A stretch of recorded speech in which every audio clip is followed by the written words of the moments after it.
Hi, I am Woo Kim, and today I'm going to tell you about this book. This is a book that I read, The Last Man on the Mountain by Jennifer Jordan.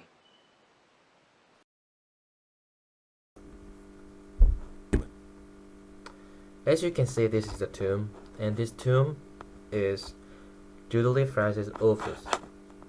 He was found 2002 summer by Jennifer Jordan. Also, she was the author of the book The Last Man on the Mountain.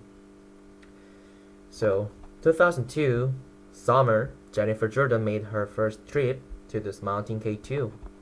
I think she went there to write her first book, Savage Summit. And she had found the sea of debris on the track, and she noticed that the tent and other equipment were from different era. And if she found bone fragments at the Godwin-Austen Glacier. It was the bones of Julie Francis Ove, who was on American expedition who had disappeared on K2 in 1939. And after 63 years, she and her other teammates had found his bones. And she decided to recreate his story by searching a lot of journals, letters, books, and interview with his family. Yeah, this picture is Doodly, and he's a Doodly. Actually, he was really awesome guy. He was wealthy, but he really loved adventure. He drove an ambulance on the front line of World War I and raced his custom yacht across the Atlantic. And as his friend Fritz and Weisner persuaded him to go to K2 together, and he had decided to go to conquer the K2. Although he was 42 and he did not have any experience of a high altitude. And her wife did not want him to go there, but she already knew that she could not stop him. Anyway, he had a lot of practice in Europe, but there was not enough in K2 because K2 is far way higher than the mountains in Europe. He had been trying really hard to move toward the comet. Even he had climbed almost 26,000 feet with his friend and Sherpas. Other members could not make it. However, he was getting exhausted and told his friend Fritz that he wants to go back to Camp 8 so he can take a rest and he can wait for the supplies so he can try again later after maintenance. That was the most miserable choice in his life. And even his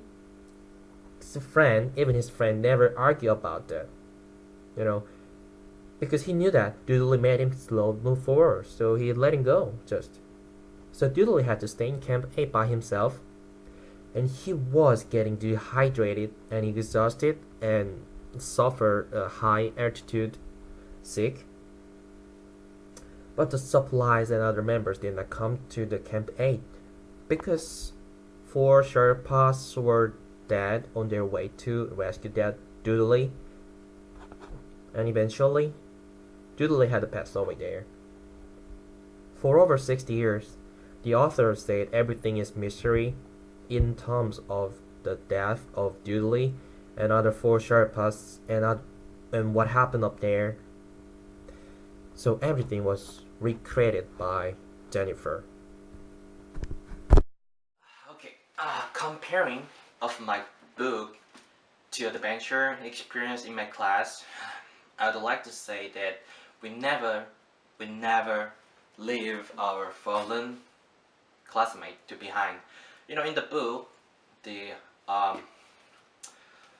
main character's friend Fritz, he left his friend behind because he wanted to go forward really fast, so he left his friend behind.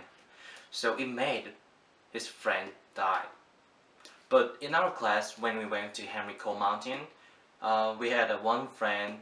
I'm not gonna say her name, but yeah, she had a dehydration and exhaustion, so she wanted to go back and she wanted to stay and never want to go more forward, but we never left her behind. We wait for her and we encourage her to go up to the top of the mountain.